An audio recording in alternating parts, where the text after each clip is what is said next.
ఒక్కసారి గుర్తు చేసుకోవాల్సిన అవసరం మన మీద ఉన్నది. మీ అందరికీ 2.5 సంవత్సరాల కిందట ఎన్నికలు జరిగినప్పుడు పెద్దలు కేసీఆర్ గారు పరిగికి వచ్చినప్పుడు చాలా స్పష్టంగా ఎక్కడ కూడా ఎలాంటి తొట్టుపాటు లేకుండా మాటలు అటు ఇటు కానియకుండా సూటిగా కేసీఆర్ గారు చెప్పినారు, మోసపోకండి, మోసకారి కాంగ్రెస్ను నమ్మకండి, నమ్మితే మోసపోతే గోసపడతారు, నా మాట వినండి, మన ఐక్యత దెబ్బతింటే నష్టపోయేది మనమే అని చెప్పి కేసీఆర్ గారు మరి పరిగిలోని ప్రతి తమ్ముడికి, ప్రతి అన్నకి, ప్రతి అక్కకి, ప్రతి చెల్లెకి అందరికీ కూడా హితబోధ చేసి విజ్ఞప్తి చేసి పోయినారు. మీ అందరు గుర్తు తెచ్చుకోవాలా, కేసీఆర్ గారికి పదవులు కొత్త కాదు. కేసీఆర్ గారు రాజకీయాల్లోకి వచ్చింది 1978-79 ఆ ప్రాంతంలో. అంటే ఇక్కడ ఉన్న వాళ్ళు చాలా మంది పుట్టక ముందే కేసీఆర్ గారు దాదాపు 50 ఏళ్ల నుంచి రాజకీయాల్లో ఉన్నారు. 41 ఏళ్ల నుంచి కేసీఆర్ గారు పదవుల్లో ఉన్నారు. 85లో ఎమ్మెల్యే అయిందంటే ఈరోజు 2026 41 సంవత్సరాల నుంచి అన్ని పదవులు కేసీఆర్ గారు చూసినారు. ఎమ్మెల్యేగా పనిచేసినారు, ఎంపీగా పనిచేసినారు, రాష్ట్ర మంత్రిగా, డిప్యూటీ స్పీకర్గా, కేంద్ర కేబినెట్ మంత్రిగా, రాష్ట్ర ముఖ్యమంత్రిగా అన్ని పదవులు కేసీఆర్ గారు చేసినారు. కొత్తగా ఆయనకు వచ్చే పదవేం లేదు. కానీ ఇవాళ మనం పరిగిలో ఆలోచించుకోవాల్సింది, కేసీఆర్ గారి మాటను విననందుకు, మహేష్ రెడ్డి గారిని ఓడించుకున్నందుకు బాధపడుతున్నది ఎవరు, ఇవాళ ఇబ్బంది పడుతున్నది ఎవరు? కేసీఆర్ గారు స్పష్టంగా చెప్పినారు, మీరు గెలిపించి మళ్ళా పని చేయమంటే పని చేస్తా, లేదా పక్కకు కూర్చోండి అంటే పక్కకు కూర్చుంటా, నాకేమీ బాధ లేదు అని చెప్పిండు. కానీ ఇవాళ తెలంగాణలో ఏం పరిస్థితి ఉన్నదో ఒక్కసారి మీరు ఆలోచన చేయండి. ఆ రోజు కాంగ్రెస్ పార్టీ అధ్యక్షులుగా ఇవాళటి ముఖ్యమంత్రి రేవంత్ రెడ్డి గారు ఎన్ని మాటలు చెప్పిండో మీ అందరికీ యాదికుండే ఉండాల.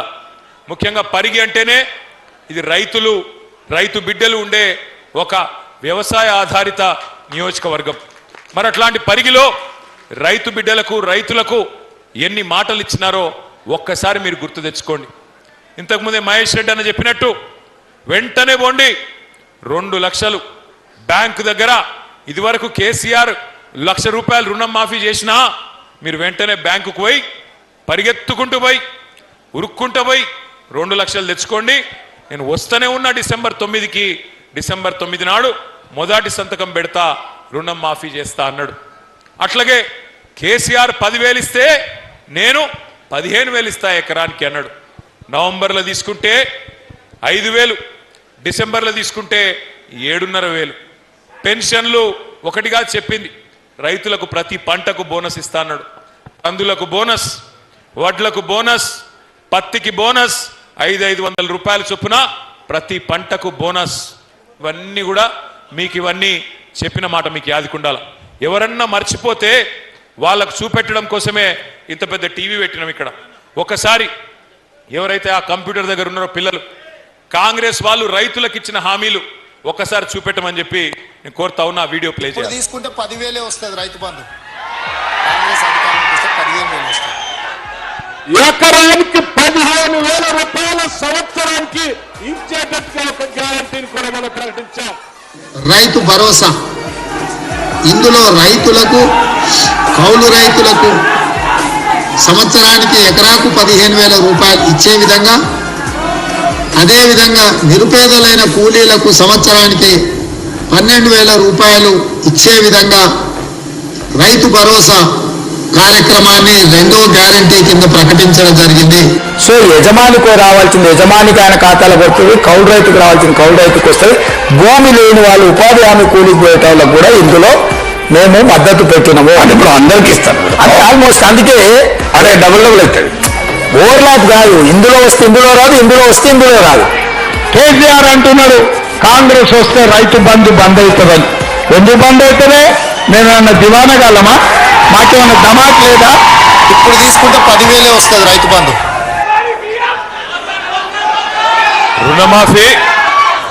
రుణమాఫీ 2 లక్షలు అన్నాడు. అయిందా కాలేదా? పరిగిలేమన్నా రామ్మోహన్ రెడ్డి ప్రత్యేకంగా ఇప్పించిండా? అయిందా కాలేదా గట్టిగా చెప్పాలి.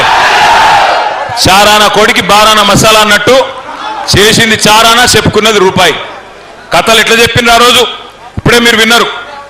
రైతులకు ఇస్తాం, భూ యజమానులకు ఇస్తాం, కౌలు రైతులకు కూడా ఇస్తాం రైతు బంధు అని ఇచ్చిండా?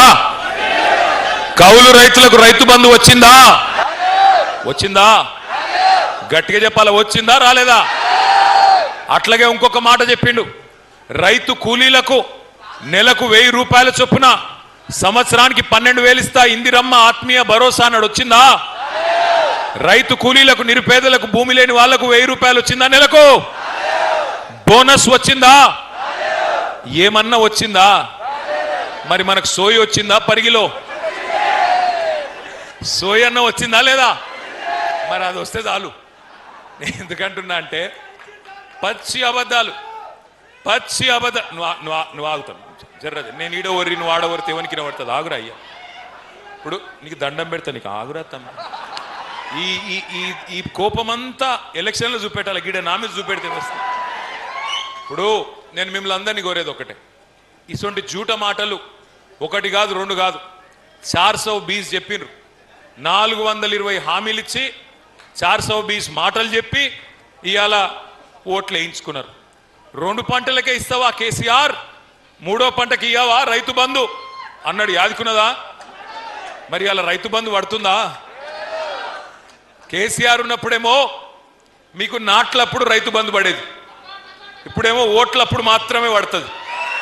పార్లమెంటుకు ఒకసారి ఇచ్చిండు, అట్లాగే పంచాయతీ ఎన్నికలకు ఒకసారి ఇచ్చిండు. మళ్ళా ఇప్పటి వరకు రైతు బంధు లేదు, 3 సార్లు ఎగ్గొట్టిండు. మరి ఇప్పుడు రేవంత్ రెడ్డి గారు ముఖ్యమంత్రి, ఆయనతో నాకేం వ్యక్తిగతంగా పంచాయతీ లేదు. ఆయననే అన్నాడు కదా, కేసీఆర్ అంటున్నాడు మేము కాంగ్రెస్ వస్తే రైతు బంధు బంద్ అవుతుంది అంటున్నాడు, మాకేమన్నా దిమాకు లేదా, మేమేమన్నా దివానాగాళ్ళమా అన్నాడా లేదా? మరి అడగాలనా లేదా ముఖ్యమంత్రి గారిని? 3 సార్లు రైతు బంధే కొట్టినోని ఏమనాలా? ఏమనాలా? నేనేమంటలేనా? నేనైతే ఏమంటలేను. మళ్ళీ ఏమనంటే నేను ముఖ్యమంత్రిని తిట్టిండు, వీనికి అహంకారం అని మళ్ళీ నన్ను తిడతారు, లేనిపోని బాధ. ఆయన చెప్పిందే చెప్తున్నా, నేను కొత్తగా ఏం చెప్తలేను. ఇంకా చాలా చెప్పిండు, చాలా ఉన్నాయి. నేను మిమ్మల్ని అందరినీ ప్రార్థించేది ఒకటే, పరిగిలో ఇక్కడ గిరిజన బిడ్డలు 30-35 వేల మంది, వాళ్ళ కుటుంబాలతో కలుపుకుంటే దగ్గర 50,000 మంది ఉంటారు. ఎస్సీ ఎస్టీలకు ఏం చెప్పిండు రేవంత్ రెడ్డి గారు? కేసీఆర్ దళిత బంధు ఇస్తున్నాడు, 10 లక్షలు ఇస్తున్నాడు. నేను రాగానే ఎంత ఇస్తా అన్నాడు? 12 లక్షల రూపాయలు ఇస్తా. దళిత బంధు వేస్ట్, అంబేద్కర్ అభయహస్తం ఇస్తా అన్నాడు. పరిగిలో ఒక్కలకన్నా 12 పైసలు వచ్చినాయి, ఎవరికన్నా 12 పైసలు. ఇంకొక మాట చెప్పిండు ఎస్సీ ఎస్టీలకు, మీ అసైన్డ్ భూములు అన్నీ ఉన్నాయి కదా, వాటికి పట్టాలు ఇస్తా, అమ్ముకోండ్రి, మంచిగా పిల్లలకి ఇచ్చుకోండ్రి అని చెప్పిండు. ఇచ్చిండా ఒక్కలకన్నా? ఇప్పుడు భూములు గుంజుకుంటుండా లేదా? ఇప్పుడు పరిగిలో భూములు గుంజుకుంటుండా లేదా?